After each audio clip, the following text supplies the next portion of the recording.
Hello, welcome back to another episode of the Atomic Cast. It's me. Hello, I'm Tom. Who's here with me today? It's Lee. Hello. I'm back again. And Ross. Woo! So, calling this episode 2.5. So last episode was the top 5 good heroes in MESBG. Today we're going to try and do the top 5 evil heroes in MESBG. So before we get into that, pause the video, pop down below, comment your top 5, and then we can see who's got the same, who's got different. Talk about it in the comments. It'd be lovely. Lee, where were you last week? Why did you abandon us? For those that don't know, quite a few people, my wife is currently pregnant. We're very near the end. That means he had sex. So it's just a bit hectic with that at the moment. So like hobby stuff is on the back burner. So yeah, my list that I sent in last week, didn't think about it, literally 2 seconds. Yep, that's the heroes I know off my heart. So I've done the same this week, but even worse is I don't own a single evil army. So I've basically gone from, in my head, what do I hate facing? Yeah. What are the models that I bully you with? Cool. Yeah, pretty much. All right, nice. What have you been up to this week then, other than trying to get the baby out of your wife? On the brief moments I've had, I've got so many projects from like GBHL, Secret Santa, and just starting bits and bobs of different armies, and I've had no real passion to do any of them. I thought after Christmas I might, but I think because the baby's coming, I've got no real like passion to start painting an army. So what I've done is I'm basically just building everything that I've had on sprues, ready to paint them when the baby's here. And also that might give me some sort of inspiration to carry on the army. So I've currently built my lake town that I got for Christmas, finished building my hobbits, and now finished building my ghosts from Palermo box set, 2 of them. And I've started basing them. So that kind of has already worked in that it's given me the push to base them. Yeah. Because I'm doing that a bit different how I normally would using cork, which is a bit of fun. So yeah, that's what I've been up to. I'm a big fan of cork. Got my little cork roll. I've never used it before. I've always liked the effect it is given. And because of Army of the Dead, I'm going for like the Pass of the Dead sort of look with the skulls, kind of stealing Tom's idea that he did. So yeah, I thought, we'll give it a go. And it's pretty fun doing a new technique and stuff. So yeah. Nice. Ross, what about yourself? Yeah, I've done a bit of assembling myself. I've just assembled all my my acolytes for my Eastlings, getting them ready for the old War of the North, all that sort of thing. And I've also sort of getting ready some stuff for the SW Miniatures tournament that they're doing. So I'm currently painting my 3rd hero on Raza, so he's in the works at the moment. Getting him ready. That's about it, really. That's my lot. That's all I've done. Nice. I've had a slight panic because I realised that our event's in a few weeks, and I have all this terrain that I picked up that's in sprues and in boxes, not actually built. So today I've boshed out a couple of these little buildings, little 3D printed little ruins. Done 2 of them, which is quite nice. And then this is my little Hobbit Shire practice. You haven't seen how big it is, Lee. It is literally like a foot long. Yeah, that's very cool. It's got excited. Little corkstone footpath going up to the door. Nice. And I had some excess modelling putties, so I built like a little kind of bank down the side and stuff. I've got 2 of them as well so far. Hopefully going to add some more soon. That is literally just like polystyrene and this little kind of 3D printed Hobbit hole frontage on there. And then I've layered it up with some modelling compound and some really dirt cheap trees. Because I was like, hang on, this is polystyrene. I can shove these trees straight down into it and they won't fall off. So that's a good idea. So I might do some small, like real small, just hills soon, and then do the same thing, just stick some trees in them and do it so I can make like a little. It's gonna look like the Teletubbies land, where it's just got this like little hill, hill. Yeah. But you know, it'll be fun. Right, All the so hobbits. top 5 evil heroes. As Lee has said, Lee never really uses evil armies, so this is gonna be fun. You briefly owned some, yeah. Yeah, I have got Saruman and a box of warriors sat next to me, to be fair. Interesting. Nice. Nice. Ross, you play a decent amount of evil, don't you? Yeah, I play a decent amount. But obviously, I'm gonna start. I thought you were going to leave it there for a second. I thought you were going, yes, No, I do. Yes, I do. Yeah, I'm gonna start the Necromancers Legendary Legion as my next evil army. So that I'll be looking forward to. But yeah, I play quite a few actually. I play Easterlings. I play one of my main ones. Mordor, a bit of Isengard. Harad is another one of the main ones I use. That's basically it really. So, but yeah, I like to mix and match. I think it's quite fun with evil. I tend to ally them a lot more than I do with the good. I tend to sort of have a bit of Mordor and a bit of Harad and all that Yeah, sort of bit of evil soup.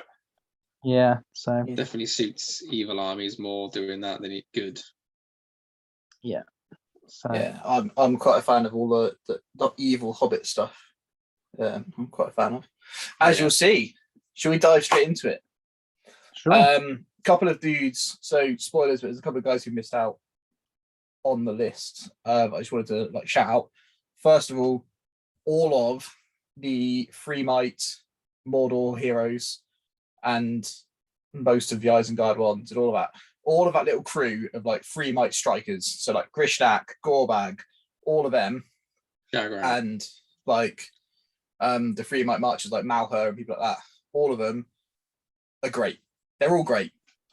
You could have put all of them in here at different points and stuff. They're all great. I love them all. Sorry, because I couldn't choose any of them. But as a group, they're awesome. And the other guys that I've missed off mine are people like Big Bad Azog and Bulk, who nearly made it on, but they're just big and scary, and that's it, you know? And then they're quite expensive. So thinking of like value heroes as well that we can get efficiency from. You didn't specifically say that though, did you? Well, we did last time. I thought it was Did you? implied. Yeah, best Was points of points heroes. Oh well, I missed that part of the brief. Ah, I see. Well, good. Is there anyone who Glad nearly you- made it onto yours, Ross? People specific that didn't make it onto my top 5. As you were mentioning about the Mordor heroes, I think Gothmog is the main one that nearly made it on. His Legendary Legion version, and obviously just regular, but his whole free what's it Master called? Battle. Master of Battle, that's the one. That's obviously his major one there. And obviously his hatreds, like his gifts and everything like that. But yeah, the Legendary Legion is really good. So yeah, he nearly made it on. Even though I've used him a fair amount, and Tom's probably gonna shoot me for saying this, but Stilladon didn't make it to my top 5. What? I know. Are you high? I know. I'm But coming for you. I get his worth in terms of points, but like, again, he's just like a banner with strike and 3 might. I mean, that's good. But Yeah, just you know, just a banner, you know. there's better things in my opinion in the evil set list. Well, we'll see. Yeah, there are so many evil heroes to choose from there. That's the problem. Another one that nearly made it was the Betrayer, just in terms of what he can give to Harad, with especially their shooting, 50%, and obviously rerolling all wounds. That's major. Azog nearly made it, as you said. But yeah, he's just too expensive. Too expensive. And the Legendary Legion isn't exactly making that much better. I mean, yeah, you get that priority thing, but he's only defense 5. And I played a game against him. Well, I've played 2 games against him recently, and I beat him twice. One, which was the Legendary Legion, which I just shot up, and you can just easily avoid him and not really that bothered about him. Same as like Aragon. And the other one, I just killed him with Glorfindel, and it was quite easy actually. So All right. Sorry, Azog's easy to deal with. so yeah, as I said, I've just beaten him twice. So again, Yeah. I mean, it might just be the way he was played, but yeah. There we go. Nice. Cool. So, people who did make it, my number 5. You ready? I'm going to try something different. I'm going to read out the profile, right? I'm going to see if you can work out who it is. Ooh. So, it's got a move of 6 inches. It's got a fight of 6 inches with a 5-up shoot. It's got a strength of 5, a defense of 5, 3 attacks, 3 wounds, courage 3, 3 might, 2 will, 1 fate. Anyone with me so far? So he's fight 6. Fight 6. Strength 5. Fight 6, strength 5. I'm gonna. I'm I gonna know. go for I know. Goblin Hero. I know. Who is it? Who is it, Lee? Is it the Mahud King? No. Oh, Ross, who is it? Is it a Dunland's? No. Come on now. strength He's got a 5. he's got a 2-handed pick. He's got heroic strike, strength, and challenge. Oh, Goblin King. Yeah, there we go. Hey, it was the fight course it 6 that is. did me. Yeah. Of course he is. It's a Fight strength 6. 5. I was like, who's strength 5 and evil? Yeah, it's the Goblin King. Of So course it is. yeah, strike, strength, challenge. He's also got burly, so obviously he's got a turn of picks, he's got +1 to wounds the whole time. Cave Dweller, if that ever comes up, resistant to magic, and terror. He's then got his millions of special rules. So he's got his relentless advance. So you can run through goblins and give him a strength 3 hit. He can't be compelled over them though. It's fun to point out. He's got his goblin projectile, which is my favorite thing. So he can throw goblins with a 12-inch range if they're in base contact with him. It's just a normal shooting attack, so it doesn't away still, but it's any model that gets hit is a strength 8 hit, and they're automatically prone. So Theoden, Lee, loves catching these goblins, doesn't he? Every time you use it against me, no matter what army it is, you roll a 5 and you might it up to a 6 if you've moved, or you roll a 4 and you might it up to a 5 to hit. Every time. And then when you did it against on the SW miniatures channel, spoilers, not once did you hit with it. I think I threw 3 goblins and got I think you 3 did to hit both times. Oh, 3 times. And I'm like, dude, do that against me. But no. And then his best piece is that on a 3-up, he ignores your wound. So good. So good. Because he's fat. Unless it's album made. Unless it's album made or magic. Yeah. As we all know, fat people are the best. Arachangard, Goblin King, the best. Fat and children. And children, fat people and children. Lee, because I don't know if you know, because obviously you don't use him ever. So how many points do you reckon the Goblin King is? Just out of curiosity. Oh, see, I looked at this before because they were one of the cheeky armies that I might get because it's surprisingly quite cheap to buy into. That's really cheap to buy into. He's way less than you think he is. I'm going to guess 120, 130. Bang on, 130 points. Yeah. So for your 130 points, you get that fight 6, strength 5, with defense 5 as well. But obviously, his strength 5, he's got a pick so he can piercing strike if you're confident of winning the fight. Then he's got a 200 things, so you can be fight 6. He can be strength 6 +1 to wound, so effectively strength 8, with 3 attacks. I love him. Also a monster, right? So he's got the also a monster, abilities, so he's got like brutal power hurl, attacks. which so he is can just so good barge to be through able to stuff. hurl fun. Yeah, it's great. Yeah. So yeah, that's my number 5.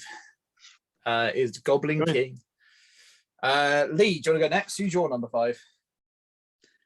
My number 5 is I've forgotten. Do you know what it is? Do you remember?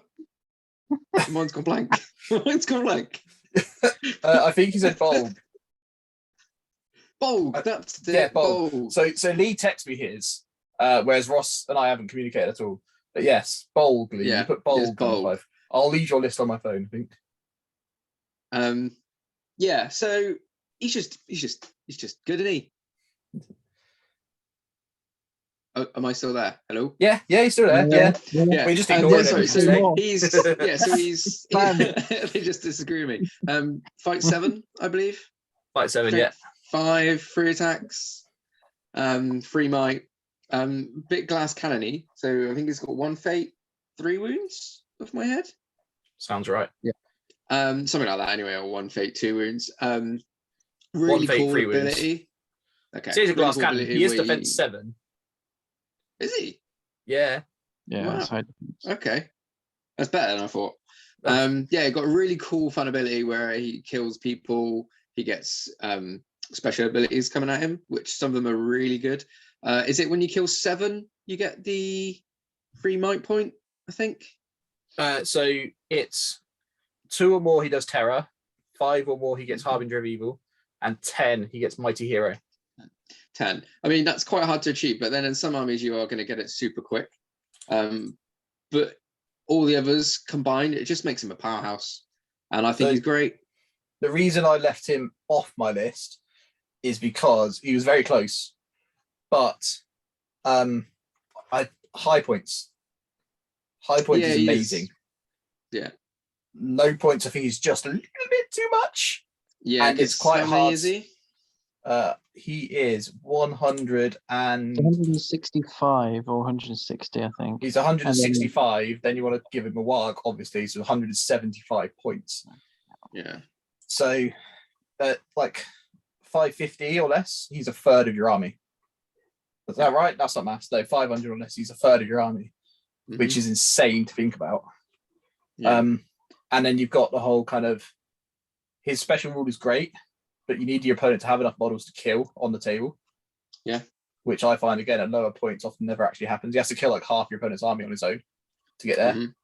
But at high points, I love it. Yeah, that's valid. I mean, I think, like you said, I'll be honest, didn't overly think about this too much, but I think from my head, because I play like Dane a lot, who's 160 points with the boar, like, yeah, I don't see the high points cost as too much of a downside, because I just have that.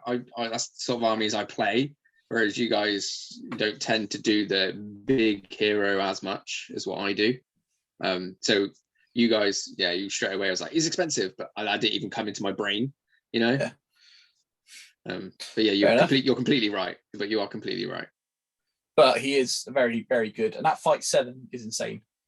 It is really good, especially when you go up against like Rohan and stuff who fight 5 and things. They've got to roll. It's like a 1 in 3 chance, or 1 in 6 or something, that they're only going to equal you. Yeah, so 1 in 3. Yeah, 1 in 3 that equal you. Yeah. So like the odds aren't great for that still. So, and that's without you spending any might. Yeah, I think he's great. And then he gets Master of Battle and Legion. Yeah, he's great. Yeah. Fight 7, despite the fact that he loses every single fight that he's in the films. It's about the whole ethos. He causes like he's big, he's burly, he's so who else is big and burly? The ferocity. The Goblin King. Yeah. Ross, who's your number 5, mate? So my number 5 is a hero that's quite close to my heart, as I play him a lot, and that's Amda. Amda. So fight 6, strength 4, defense 6, defense 7 if he's in his shield wall, 3 attacks, 3 might, 2 will, 1 fate, I believe, and courage 5, which would go up to 6 after he's broken. Banner to himself, which obviously if you kill the leader goes to 6, and obviously he gets 3 heroic strike if an opponent calls a heroic strike, and obviously he's got the Elven Blade. Really good. Yeah. And what else has he got? Special rule. Oh, he's got the unyielding battle stance, and he's got the blood and glory. So if you kill a hero, you get a point of might to back. Is he the only person with blood and glory? in the evil? No. Who else has got blood and glory? Shagrat, Oh, is he? Okay. the 100.333. Yeah, I know Shagrat. Yeah. We know him well. He's got Just it. look at my list. Goodwise, Thingamajig has it. Gilgalad. Oh yeah, fair enough. All right, cool.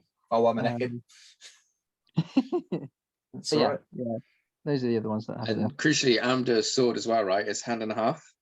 hand and half. Yeah. So, being strength 4 at times, we've all had strength 4 hero on a horse, knocked down somebody and not rolled like a 6 against defense 7 guys.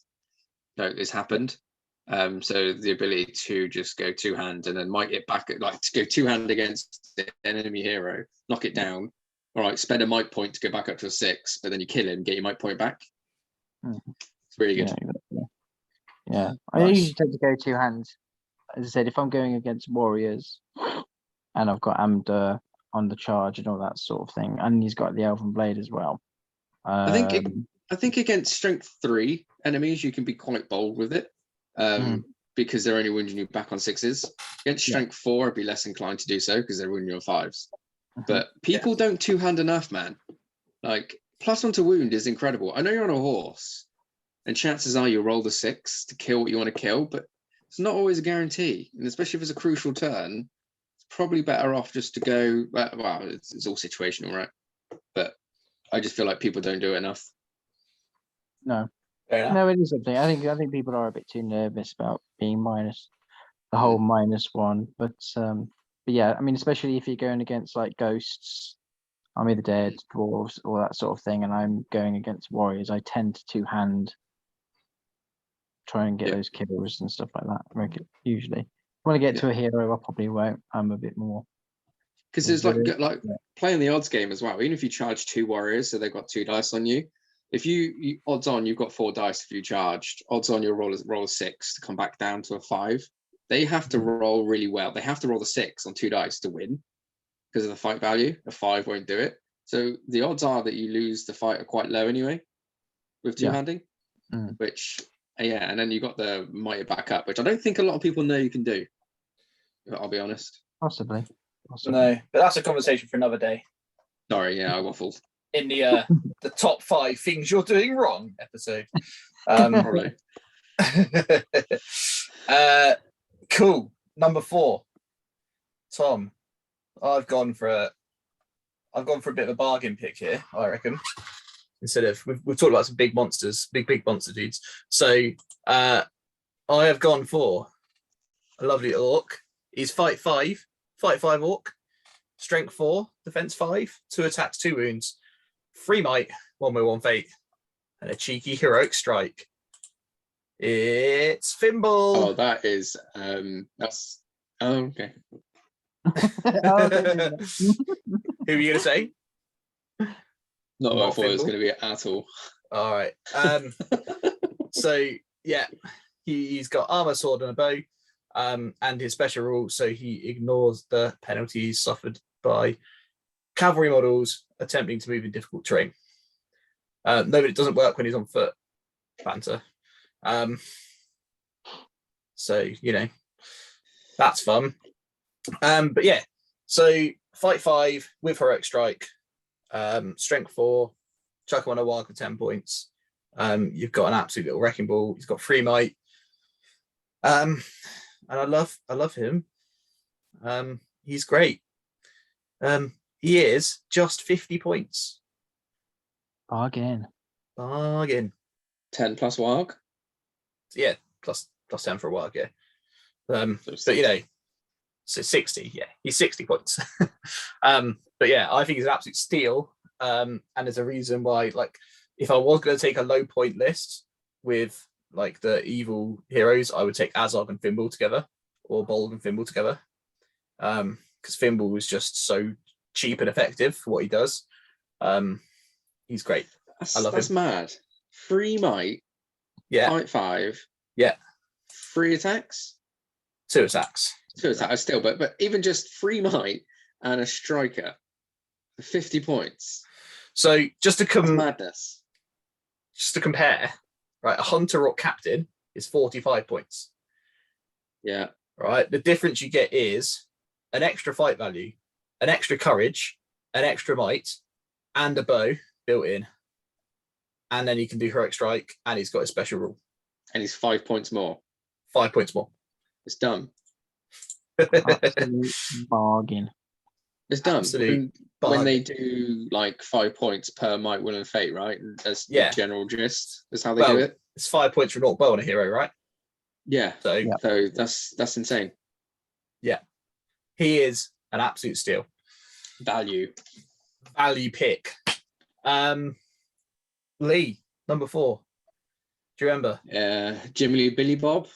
No No, idea. you put Azog down as your number 4, sir. Azog, there we go. Again, just a big beefy hero who is in my head. Right. But he is legitimately really good. Like, I wasn't aware of the whole value ratio thing. That I'll be honest. Okay. Did you not watch but- the last video that you put a list in that you sent to us? I mean, I did, but you never even that. Whatever, I've gone past it. He's fight 7 again. Master of Battle, I think. With the Legion, yeah. Yeah. And 3+ Sorry, with wounded his heroes. Azog's Legion, that is, not with. Yeah. Yeah. The flail thing, wounding the heroes on 3s, super good. That's magic just him, not a flail. Oh, okay. Wow, even better. I think the flail gives extra wounds, doesn't it? It gives D3 wounds. Oh, that's D3 it, wounds, yeah. yeah. You don't care That about drops that. into You're on fight the 6. You're on the warg. I'm putting him on the warg, by the way. So you've got the 6 might. Yeah. Because why wouldn't you? Yeah, he's just an absolute beast, absolute powerhouse. Winning enemy heroes on 3s, 6 might, fight 7, potentially master of battle. Again, he can. You think he's defense 7 as well, isn't he? He's quite beefy. If you buy the heavy armor for him. Yeah, which you do. Chuck that on there. Chuck Cool. everything on there. Not everything. Yeah. Not Yeah. everything. No, give him the kitchen sink. Apart from Okay. the flail, don't give him the flail. So with with everything, Lee, he is. Oh, I know. Well, he's got 280 points of wargaming. So Yeah.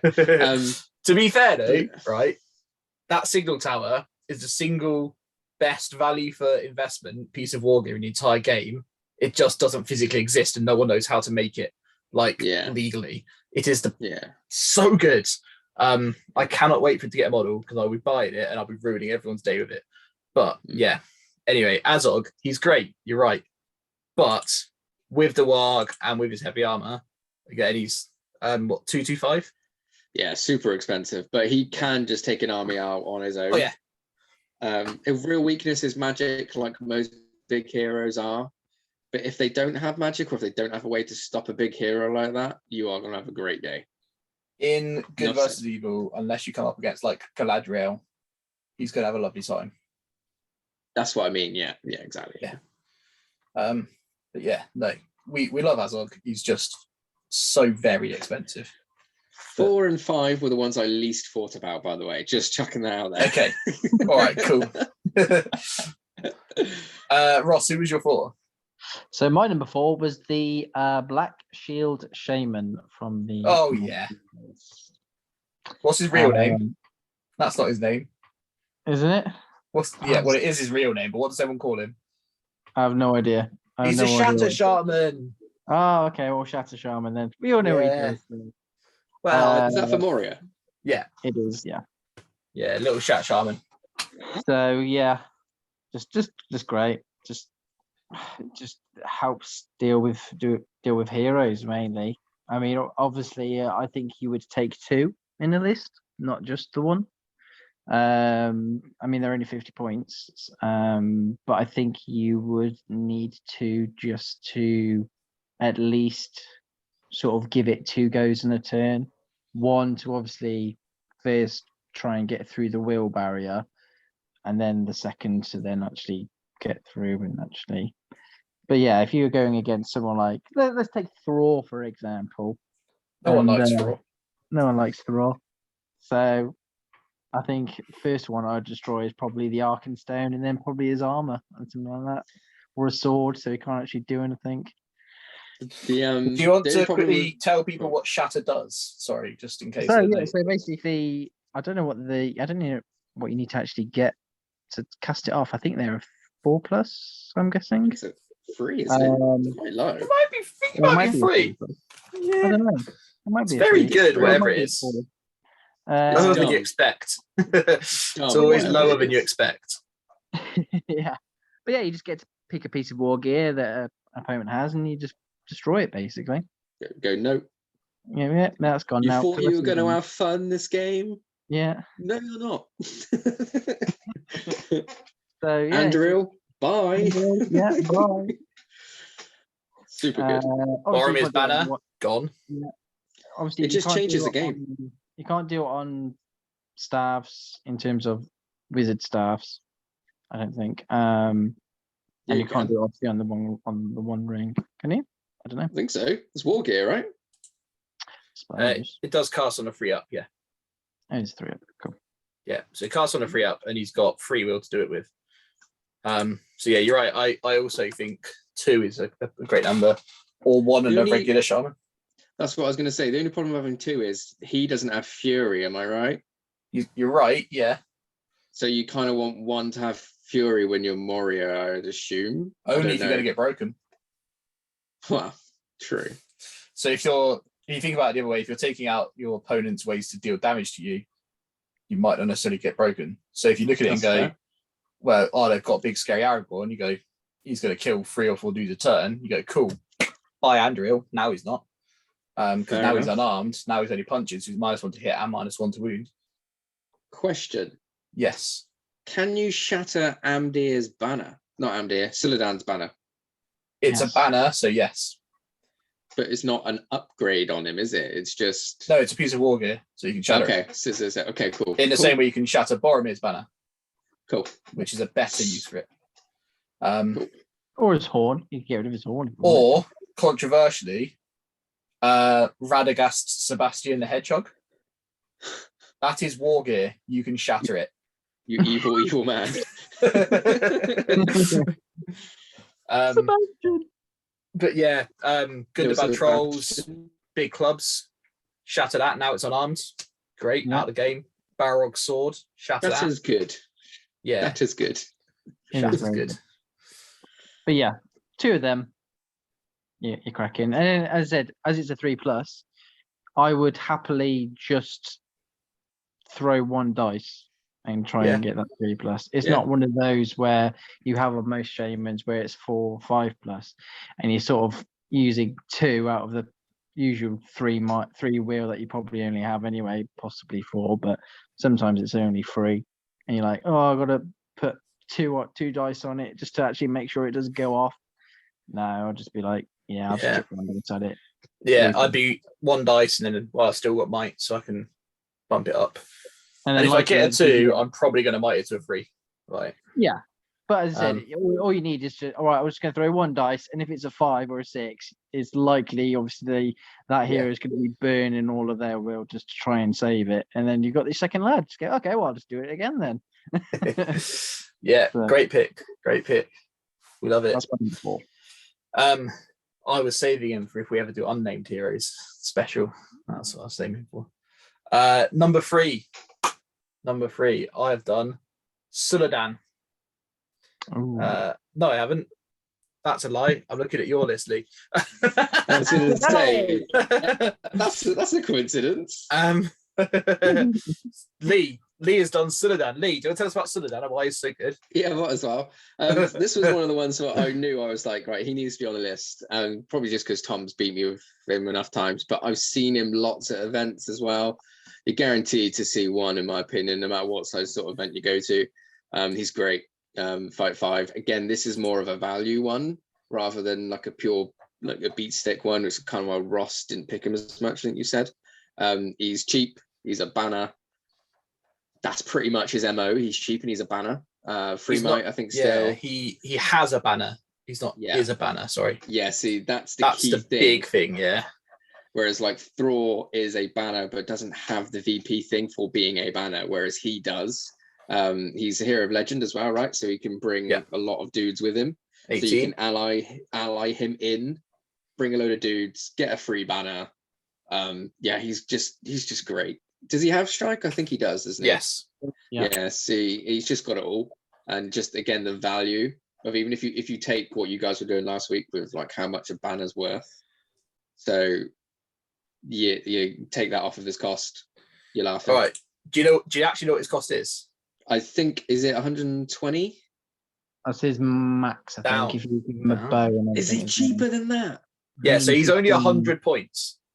What? But With a you're going to give him an horse? armored horse, so he's 115. Yeah, but that's dumb. Right? So you take in your logic of, so he's got a 6-inch banner, yeah? Yeah, that's at least 40 points in my eyes. Yeah. So you're paying, for Suladan 100, you're paying 60 points for Suladan. So that he's, Even if you say 70, that's dumb. yeah. I wouldn't say the banner's worth 40 points because Well- Boromir's banner's worth 40 points and that bumps up fight value Yes, as well. but that's stupid. Yeah, but cheap again, as well. you could answer say that's So- stupidly cheap. Exactly. So like Yeah. a normal banner is 25 points, right?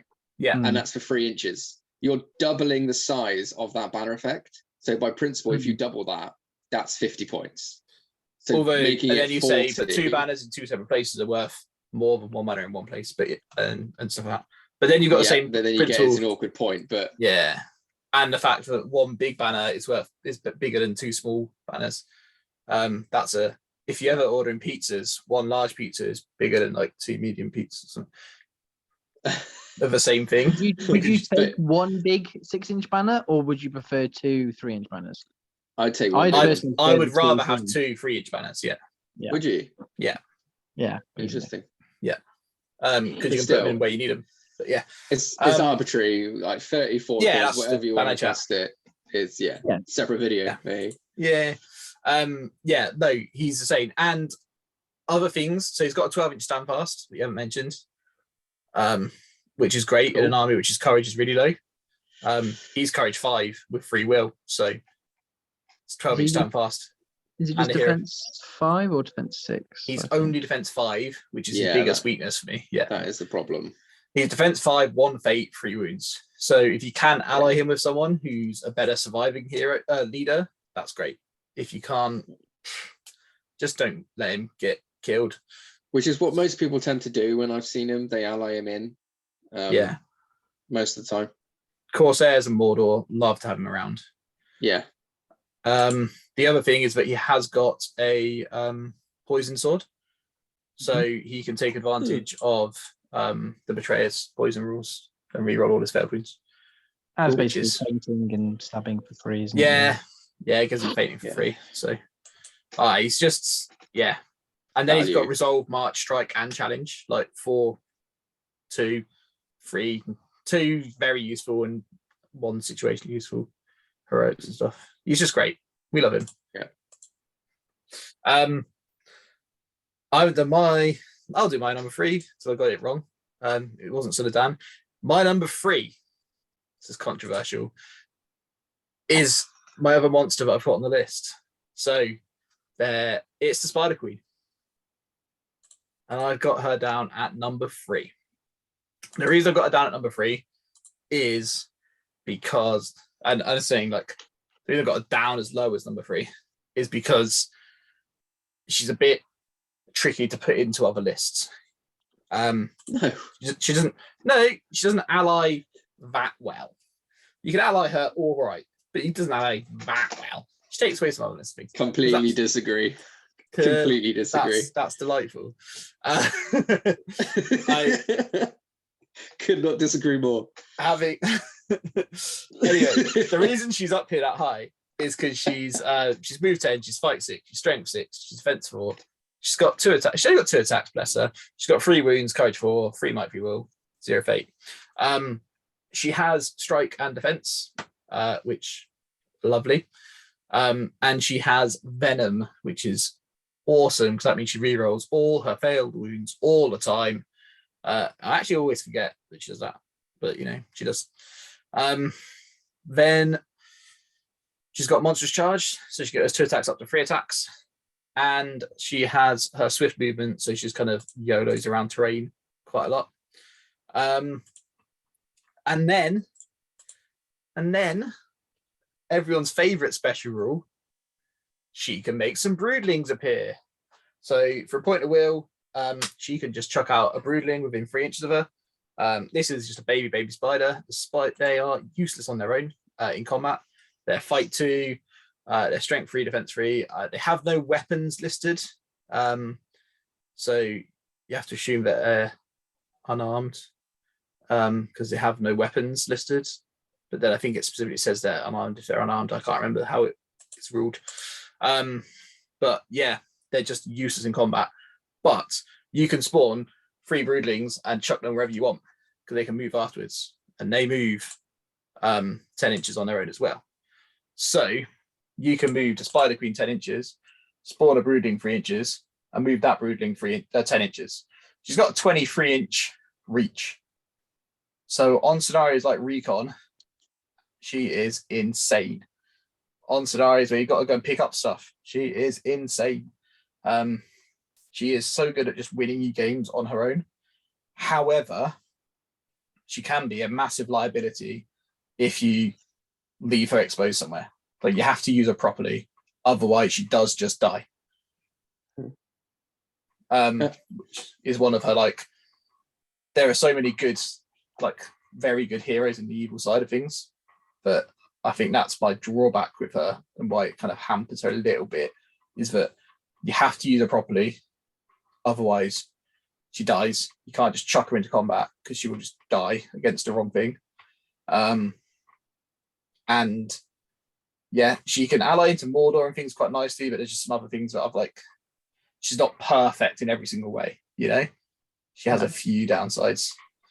She's a low floor, high ceiling model. Yeah. If you know what you're doing with her, she's great. And like you've done tricks for me before, like destroy the supplies, because it doesn't say when you spawn the broodlings, it's just in their movement, I think. So you can like in the move phase, isn't it? No, it's not. We checked. So you can heroic combat, move, No, and then whilst you're moving, spit them it's in out, the move. right? It's in the move phase. Oh right, okay. But it means it says in the move phase, so you That's can really get cool. charged and then you can spawn them and stuff like that. Okay. Yeah, during But any she's move great. phase, yeah. Yeah, She's great.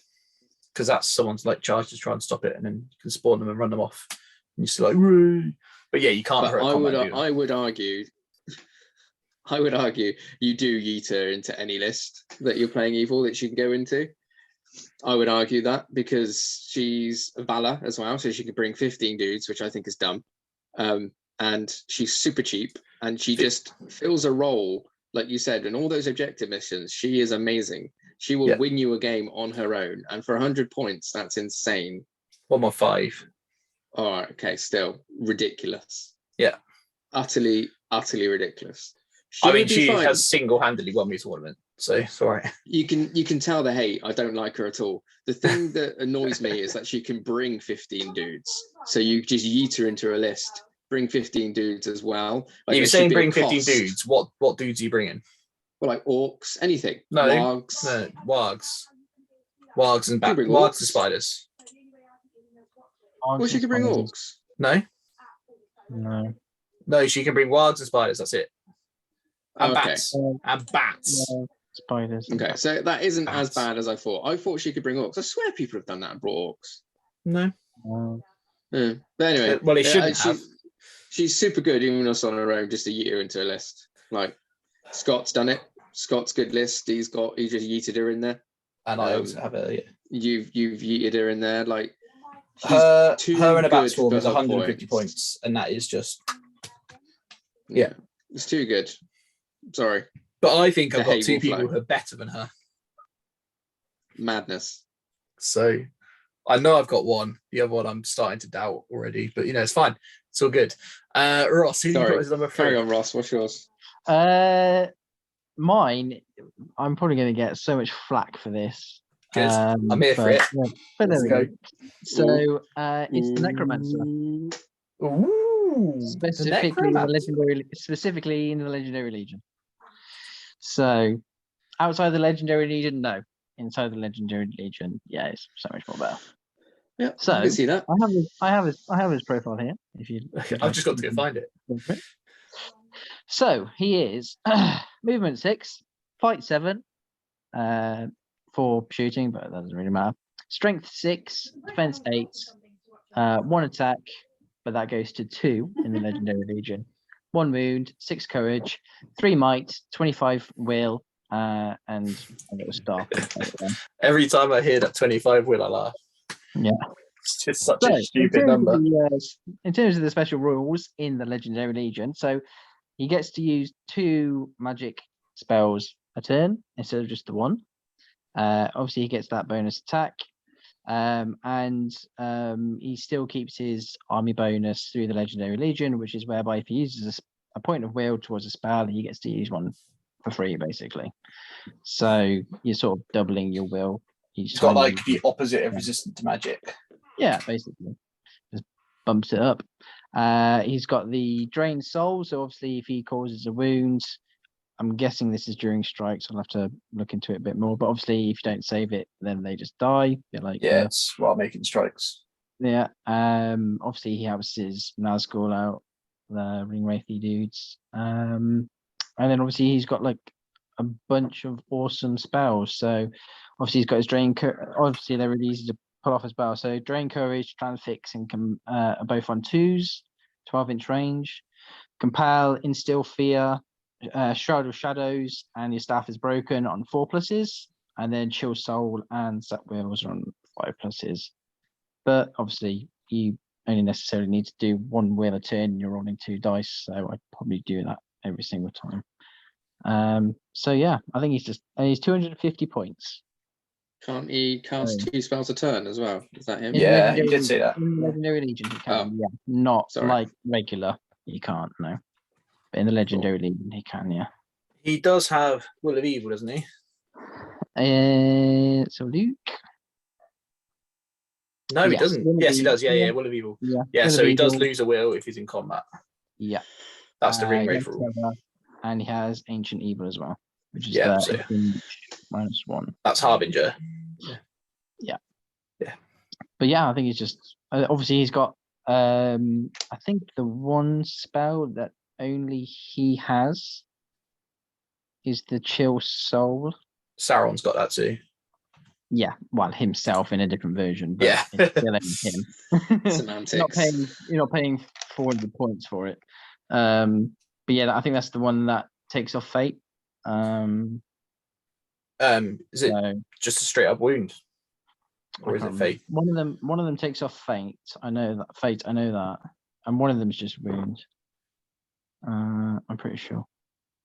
I can't remember off the top of my head. It's something to do with just like bam, wound, done. Possibly. I can't remember. But yeah, I'm pretty sure one of them takes off fate points.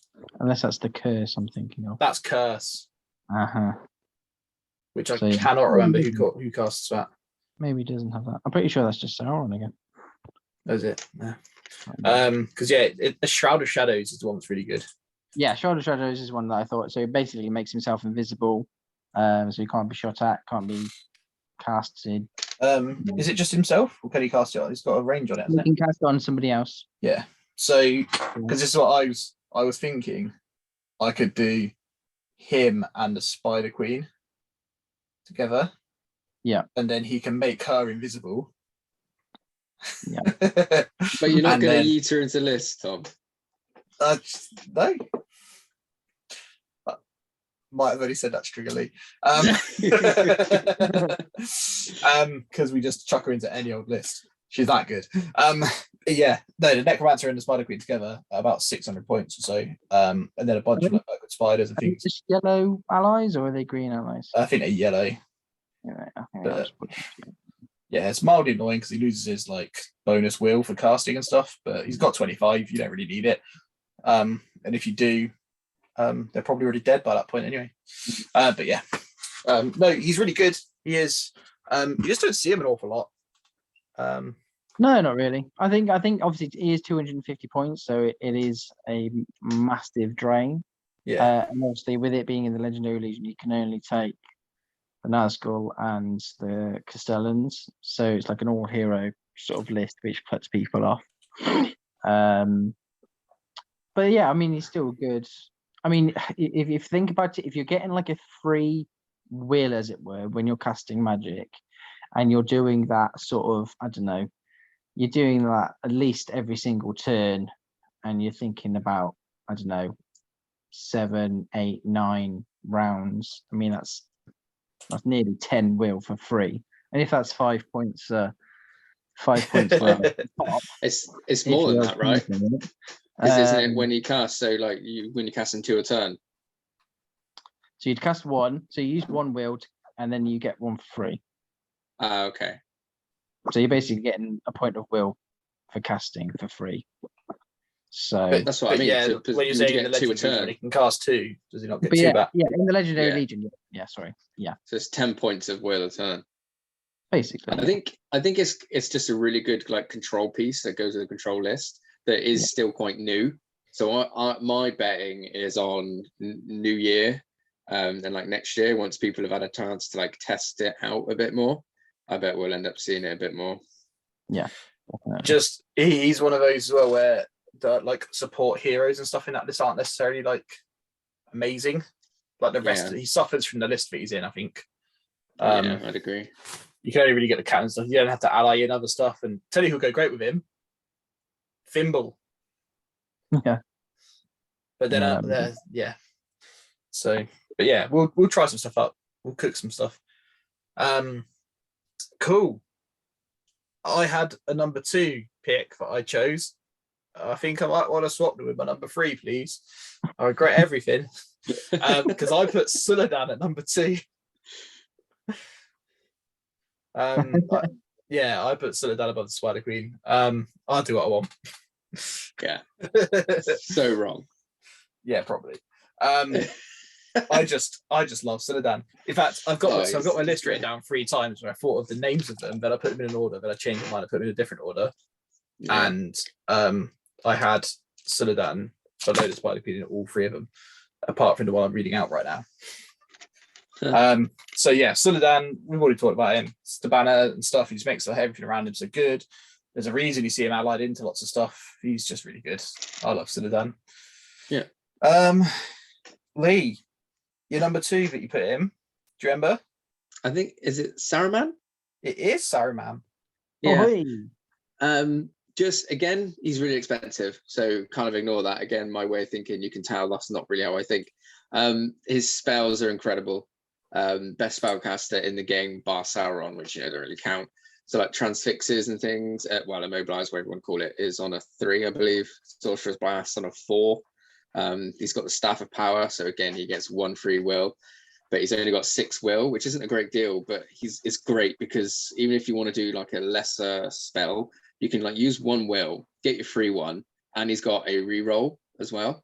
He can reroll 1, so you can the chances of you failing to cast one of his spells on the 4 up, he's got Flame Burst as well, which is great. That's on a 5, I believe. That's the hardest. But even when you're rolling 2 dice with a reroll, you really should get the 5, and you're definitely going to be getting the 3s and the 4s. Like, he's just so reliable. He's incredible. He's great. Free will, free might, free fate, I believe. Free wounds. So free is in all the right places. 6 will, but yeah. The other thing about his spellcasting that you haven't mentioned, I don't know, it's a very small detail, but his transfix is 18 inch rather than 12. Oh, okay, I didn't know that. So on a 2-up, transfix, rerollable, 3 point of will a turn, 18 inches. Then you put Saruman on a horse. So good. So Saruman can move 10 inches and transfix something 18 inches away. He's also got that compel. That's so good because command at 18 inches on a 3-up. Yeah. So you're thinking of like Caesar Pride or something. You think you're getting close to the board. Boop. Drop the relic. Retrieval. Even just like turn 1. Yeah. Stalls the army completely. Yeah. If your big leader is being transfixed and has to stand still, what's the rest of your battle line going to do?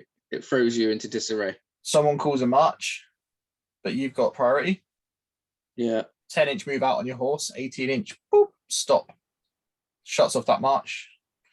So like if you stop fair, then back where he is. And then the other thing about Saruman, who's his little friend? Oh, Grima. Grimo again is also, if you don't know how to deal with it, and like I've went against it as the Ringer army, so the Ringer army used it against me into the West. I'd never gone against it before. I had no idea how you're supposed to deal with Grimo, and even when you deal, basically he goes in your opponent's army, and he can like do weird things and stops you moving and stuff, right? He makes you use an extra point of might to do That's it. to do the things. That's it. But what you do, you put three of your models, so like the enemy models, around him so he can't move out. That's how you deal with him. But if you don't know that, he's a real pain in the bum. He's great. And he's cheap. Yeah. And it takes away points. 3 models. It's going to take 3 models away from your opponent's army, and it's worth it in its own doing that. Yeah. You can also deploy him with your own dudes if you want to. Yeah, you can.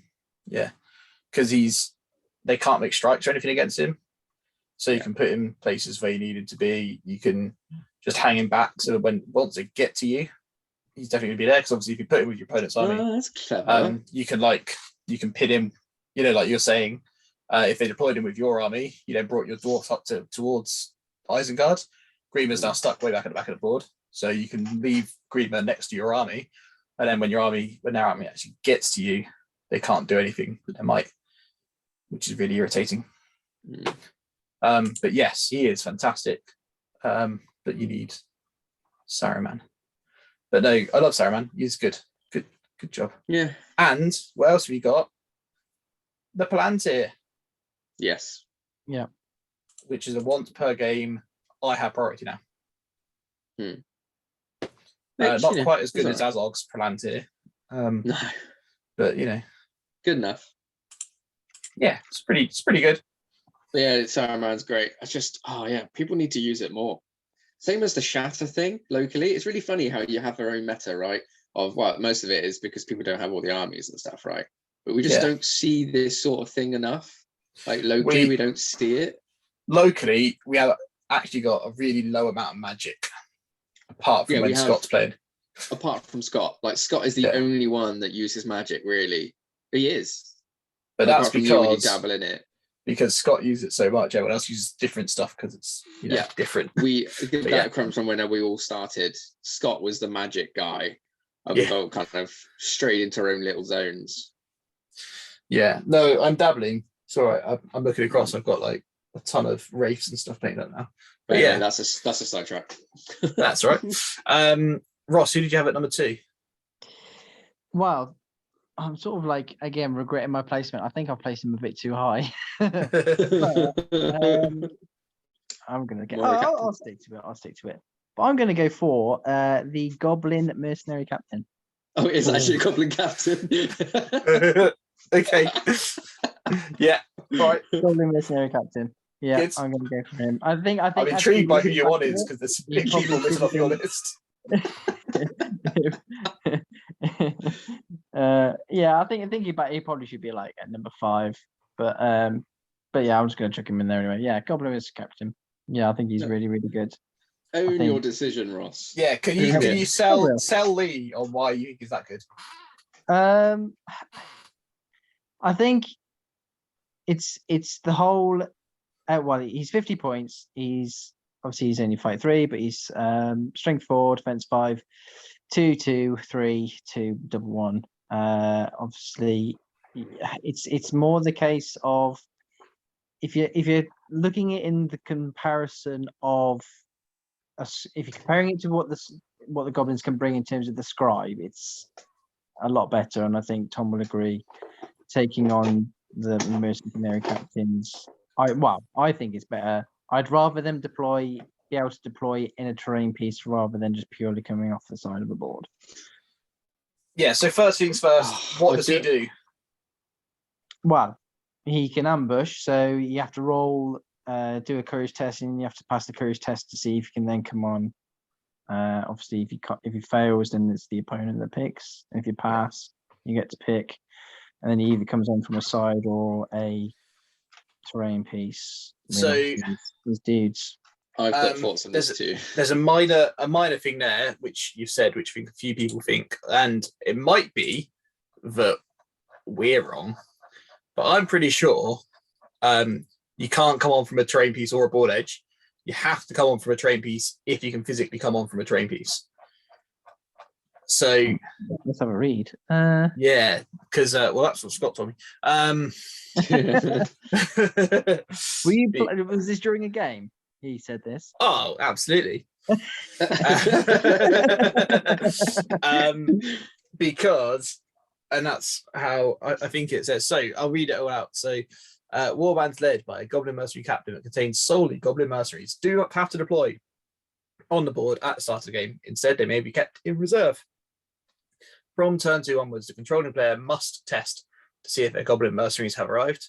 To do this, the mercenary captain takes a courage test, and at any point during the controlling player's move. If the test is passed, the controlling player may choose whether or not the Goblin mercenaries have arrived. If it's failed, the opposing player chooses whether they arrived. Once they've arrived, the controlling player places the warband fully within any eligible terrain pieces on the board.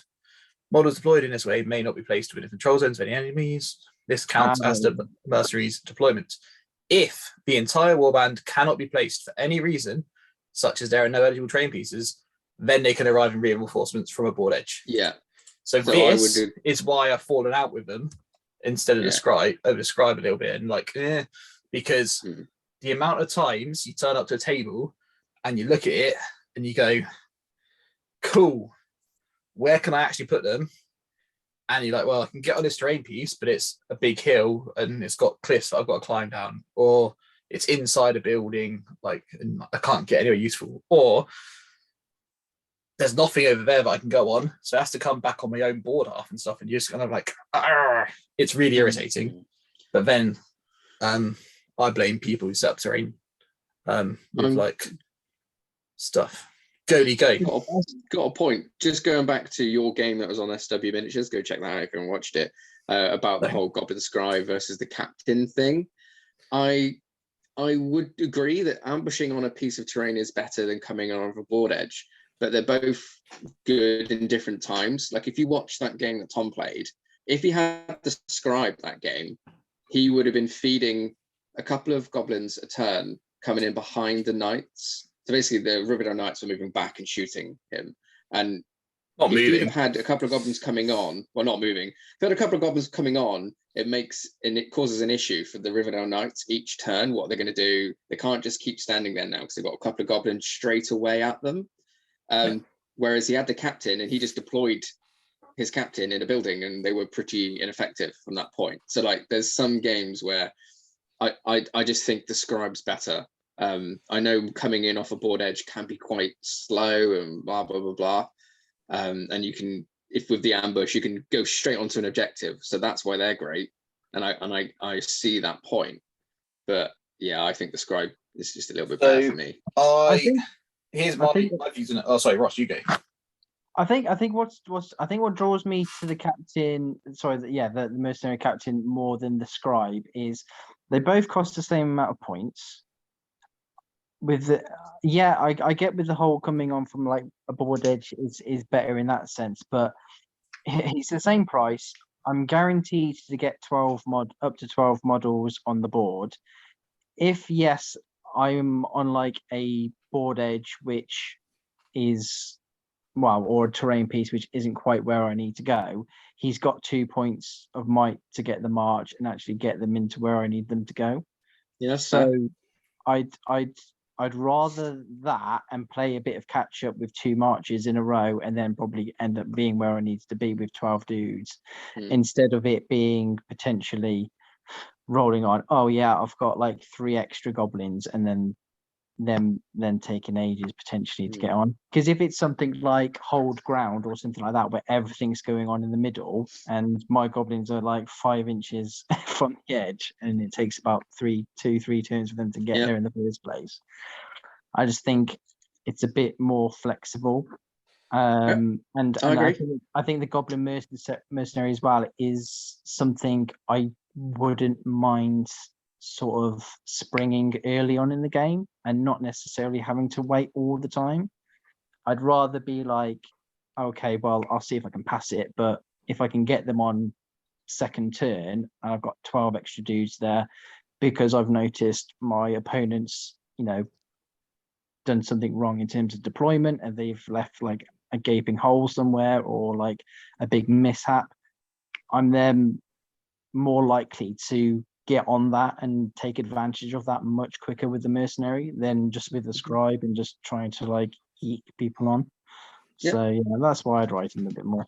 But So I this is agree. a subject He's very, going. very close to my He's going. heart. The first thing with the game on SW, you say it wasn't very effective. However, if he hadn't come off that at that angle there and kind of been there, the River and Knights could just shift to the side and then I'm never touching him. So it's only because he didn't actually do that when he could have, and they were there to stop him doing that. And yes, the scribe would have done the same thing, but would you not have rather have had the scribe in that game? I would have, yeah. Yeah, there you go. However, if he deployed on the opposite side of the table, I would have rather had the mercenaries. Yeah, that's fair. That's fair. Because there were some massive pieces of terrain, and I'd have rather had and I've dropped on. Anyway, it's still versatile. Yeah. The big difference for me is that the games where the scribe is really helpful, I don't feel like it's as super helpful as the games where the mercenaries are really helpful. They both have games where they're not very useful. So you can say the scribe on hold ground and things like that. It's a bit like, oof, okay. And then the mercenaries on the killing missions might not necessarily be useful. But the games that they win for you, the mercenaries really win it for you. Whereas the scribe's kind of like, it helps. But things like anything we've got to get over there and grab stuff or do this or be on that objective right there at the end of the game or things like that, like the mercenaries just win it. Yeah. Whereas the scribe kind of, it helps and it's very useful and it's good and you can kind of slowly harass them, but I think it's just that. And you are probably right. I mean, you've done it to me before. You just like last turn, bam, there's 10 goblins around the center objective. I win. Yeah. Like, and you were losing. And it's like, yeah, bam, I win. Like, so if you're going from, so you're probably right. You guys are probably right that it is probably better in that sense that it will win you a game like, bam, I won. Yeah, and there's so many scenarios that it can help you with. I mean, like destroy the supplies. Bang, Yes. right, I've got 12 dudes right next to that supply. Are you going to stop every single one not actually going there and burning it? What else is there? And then you've got storm the camp. You can just storm the camp's my big one with the scribe, where it seems like the scribe's really good, but then you're only bringing like 2 or 3 in at a time. They just die. If your opponent's ready for them, you'll just have someone there to kill them. Whereas the mercenaries just go, cool. There's 10 dudes and a captain or whatever it is. You've got to kill him. This is a big threat now because otherwise I win. And it's just kind of like everything all in one hammer. Whereas lots of little bits. The table quarters one, the scribe's amazing. You just go, right, cool, well, I'm constantly generating stuff in all the quarters. Do something about it. Basically able to win that. But then Goblin Town do that anyway because we've got so many models. But you can also take them in as of Legion as well. You can, yes. That's just my thoughts. And because they're all green allies, you can take them wherever you want. You can take them as hunters. You can take them in because he's a green allies and he's a fortitude. So I think he is a good pick, Ross. He is good. I'll probably put him a bit lower though, but there we go. He's in there. The other one we've overlooked out of Goblin Town is Grinner, just so everyone knows. I love him. He's my boy. and Gollum. The entire Goblin Town list. I love them all. It's filth. On that topic, number 1 is Grinner. No, it's not. That'd be funny though, wouldn't it? No, I have actually brought in the Witch King as my number 1. I'm going to cut in and say the Witch King was my number 1 as well. Fantastic. Lee, is he your number 1? He actually was. Hey. And then I changed it.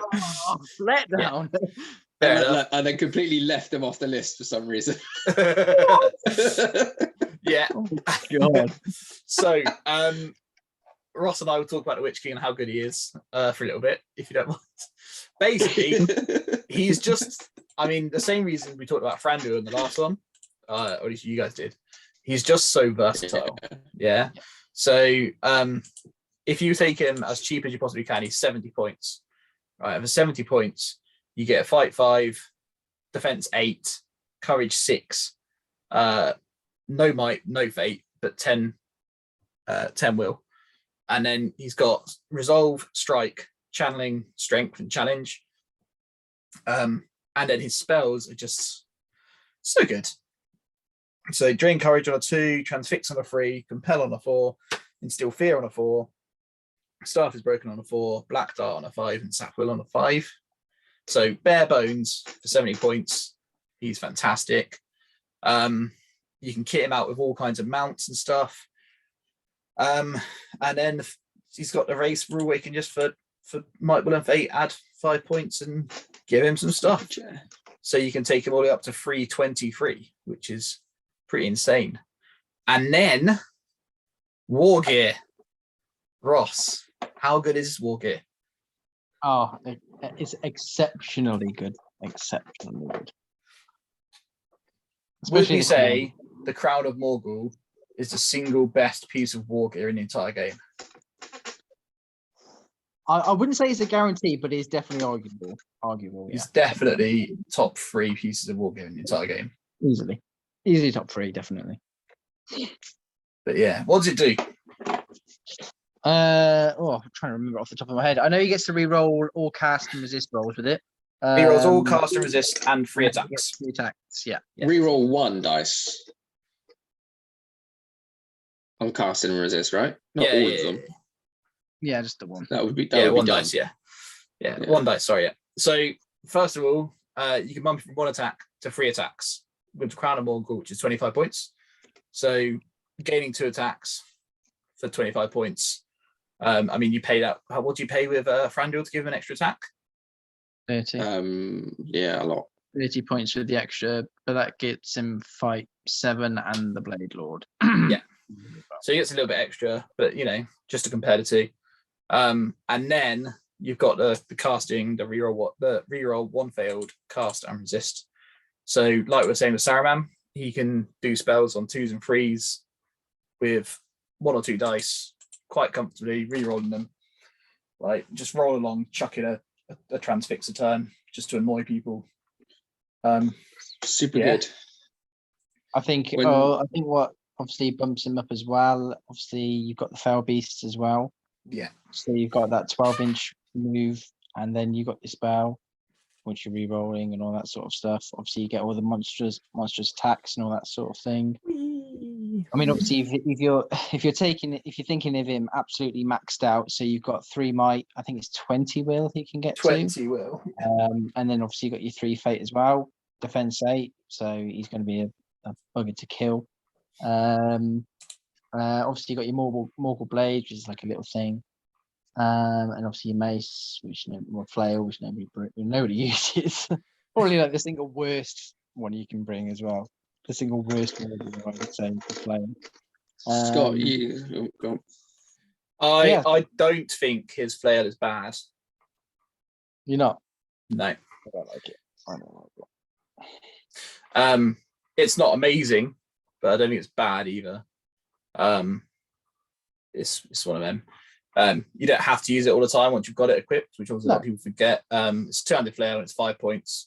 So for 5 points, if you want to really kill something with a 200 weapon on him as well, you can really kill something with a 200 weapon on him. I'd rather put that 5 points towards like a will point or something else. Yeah, it's just a Morgul Blade, which is 10, isn't it? Yeah, 10. Yeah. But yeah, because his combat munchiness, put him on a Fell Beast. You've got 4 attacks then on charge, which is just insane. Like he's an insane combat hero as well. And you can put him wherever you want because he's Valor in Mordor, but he's a legend in Angmar, isn't he? Yeah. Yeah. So I think he's obviously way more valuable, in my opinion, in an Angmar list because obviously he gives you that sort of free 3-inch Aura of Dismay terror bubble. Because Angmar are amazing in every single way. Are dumb. And then also you've got to think he's in the Black Riders Legendary Legion as well. So. Yes, he's just he's so good. Honestly, Scott used him all the time when I first started playing this game, mainly when I was Rohan. Did not have fun. Witch King is super good. And when he started using the Shadow Lord instead, I couldn't have been more happy. Just because the fact that he's got strike as well. Yeah. So even when you get into him, you're like, yes, I've got into him now, and he's like, I'm going to strike up. I'm the same fight value as you. I'm like, oh, what? Yeah, it's really irritating. It's good. But yeah, he's the Witch King. He's insane. He's so good. He's fantastic. I love him. Give him a friend as a little ring wraith next to him as well. Or another one who we've all inexplicably missed off our lists, which is Kardeesh. Yeah, I nearly put him in. Yeah, very nearly put him in. But again, like you, I lumped him in a bit with the free mitre, like just the good mid-tier heroes, you know. Yeah, he's just really, really good, but nothing exceptional. But him like walking around holding hands with the Witch King is a great little wombo combo. Yeah. But yeah, so good. And then do you remember who you put at number 1, Lee? I do. Yeah. Spider Queen? Yeah. Just the hate flows. Like I hate it. It's too good, man. It's too good. Too good. Like the ability, there's like in my mind, there's like very few models that could just win a game outright on her own, like she can. Very few models, and to do it for the points cost that you get to do it for is just, yeah, I've already spoke about it, but it the amount me of up games slightly. She has won me on her own. Yeah, it's dumb. And if a model's doing that, it should be expensive, or you should be taking. There should be some sort of negative or some sort of something she else you should have be to not a take. hero of fortitude. Yes. Unless, like, and then an army bonus should bring her up or something like that. Yeah, I agree. In my opinion. I think the only reason why she is a hero of valor is purely just so you can bring her as a yellow ally. I think that's but that's my point. That's my point. You shouldn't be able to. That is. Yeah. You can't just have one army that literally cannot ally with anything, and you have to take that out. She's a Spider Queen. Tell me why the Spider Queen would be on the fields of Pelennor in a yellow alliance with those orcs. Because Sauron's got to her and is infected with her, and you're going to really enjoy this legendary legion that's coming your way in the War of the North, aren't you, mate? Oh, I'm gonna, if she's in it, which she will be, I'm gonna hate it. If she gets buffed, I will be raging. If she gets like 3 attacks base, I will be absolutely raging. Lee, I've got a really fun army that you're going to really enjoy that I've been cooking up. It's really fun. I just think she's slightly dumb for her points cost is my thinking. Do you know what a nice 500 point list would be? I reckon. The Balrog, the Spider Queen, and a bat. Okay, but see that's my point. That's actually really good because the Spider Queen can go and win you the objective missions on her own. I'm sorry, that's 550. I think that's 500 exactly. Yeah, 500 exactly. Balrog, Spider Queen, bat. Enjoy. I thought that was it. I thought he was quitting. He's gone. He is. He's quit the game. He has gone. That's it. He's done enough. It's exciting because he might be having a baby. But yeah, so in general, then I think we're basically agreeing that Spider Queen and Witch King are amazing. Suladan is really good. Apart from Ross, who doesn't agree with Suladan's really good. I think he's really, really good, and but I just think there's stuff that's better than him. Yeah. And then there's like this whole like mid-tier of heroes that are just really, really good. Like all the Free Knight Strikers in Mordor, all the Hunter Orc captains are really good. Just the entire Goblin town list. I think in terms of evil, they excel more in that lower point, middle range hero. Yeah, their massive heroes aren't quite as good. Like, the other one we haven't mentioned for no reason, Shagrat. We should have mentioned him. He's really good. Yeah. Shagrat's fantastic. Honorable mention. Yeah. 3 fate, defense 7, knockdown on the charge with his shield. Like Big shaggers. Awesome. I think another one you could mention, I wouldn't say he's definitely top 5, but is really good for his points. The Mouth of Sauron. Yeah, I think because he's Valor as well, isn't he? He is Valor, He 70, is. 70 points. Oh, Lee's back. Hello. Hi, Lee. He thought he'd gone. We thought you'd had a baby. Yeah. We thought it had arrived. The baby Jesus. My son waking up. The Corsair heroes are really good as well. Yeah. Yeah. Really I like mean, them. you could say a Mumuk. I don't think you could. I don't like think you could. I don't think you could I say a like standard mimic. No. No, but with the extra bits, it's quite good. Smaug. I genuinely, We're I getting a don't. bit silly now. We're getting a bit I silly. now. don't rate standard mimics. I quite like him. I quite like a Mumuk. I I think was they're one of surprised those. at how easy they die. Yeah, that's it. I think. Fight free, isn't it? I honestly, I don't even know because I saw. I was looking at mimics and then I was looking at a royal mimic, and I went, "Oh God, why would I ever take a mimic?" I'm sure they'll fight free. Mumuks are fight for. Oh, okay. But yeah, the fact that a mimic, like when you talk about, they say the fight value should represent your guys kind of being big and powerful and stuff like that, and that's why Bolgs fight 7. And then you've got a mimic fight 4. I think that's pure. Yeah, I agree. But that one's purely down to like gameplay wise. If it was like fight 8 or something, and you did finally stop it, and then it's fight 8, like what the hell would you do? you'd have to bump it up you'd have to be 400 points or so. Yeah, I think they should be though. Farhad King on his War Mumak. He fight 5. He's fight 5, yeah. Yeah. He also gets 3 heroic strikes if he's in combat with a leader. Possibly. Yeah, he's the good one. Because the thing with the game with his mimic is all of the upgrades I would take on a regular mimic are built into his mimic, pretty much.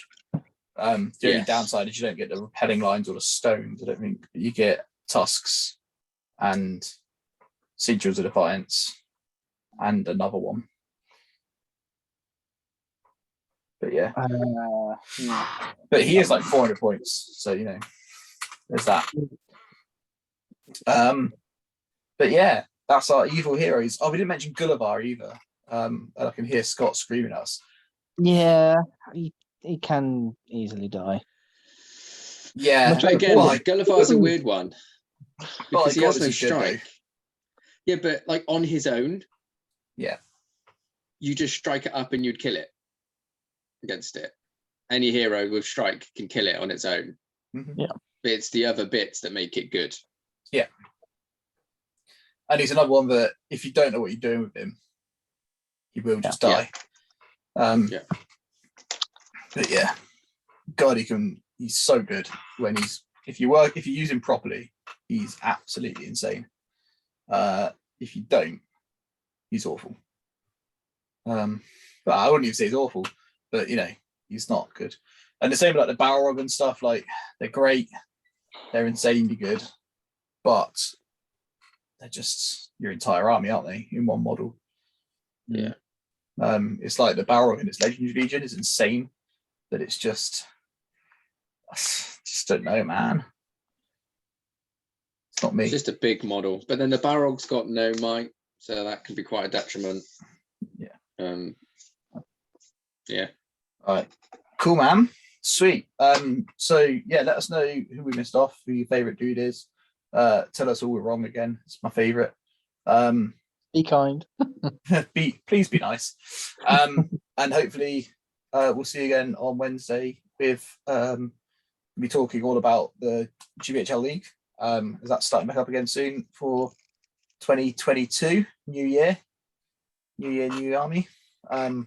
So we're going to be talking to Harry hopefully about the league and all of that good stuff. So if you've got any questions you want to know about the league, about how tournaments work in general, all that stuff, chuck it down in the comments and we'll try and talk to him and see if there's anything that we can ask. Yeah. Other than that, what are you working on next week, Lee? Got anything exciting coming up? Other than a baby? Other than a baby, no. I'm probably going to go through these ghosts now, actually. I'm really keen to get stuck into this ghost army. They should be relatively quite quick to do, even though the scheme I want to do is a bit more intense than the last time I did them. But yeah, I think I've got the bug now. I built them and I want to get them done. Nice. Ross, what are you up to? Probably not a lot next week, back to work, so I'll probably have to wait till the weekend, in which case I'll try and get some painting done, start on my acolytes, hopefully finish off Raza, and then probably build my necromancer, start getting him painted so he's just all ready. And then it's just finding something else to do then. I've got so much to do, I've got to sort of pick what I fancy really, so. Fair enough. Yeah. What about you? I've got terrain to do. It's so much terrain.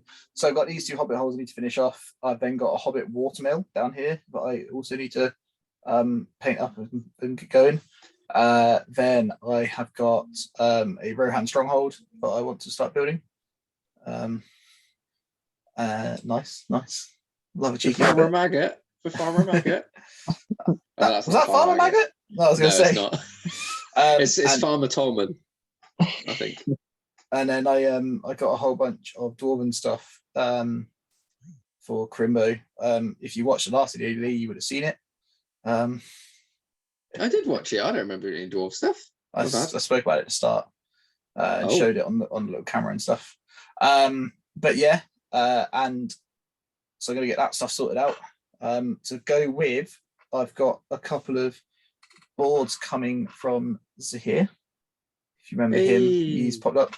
So he's done me a lovely, he's done a like main structure bit of my dwarf terrain. So all the kind of walkways and bits like that. And then I've got lots of like pillars and thrones and statues and things like that that are going in to build it up. So we're going to try and do like a little Moria board like that.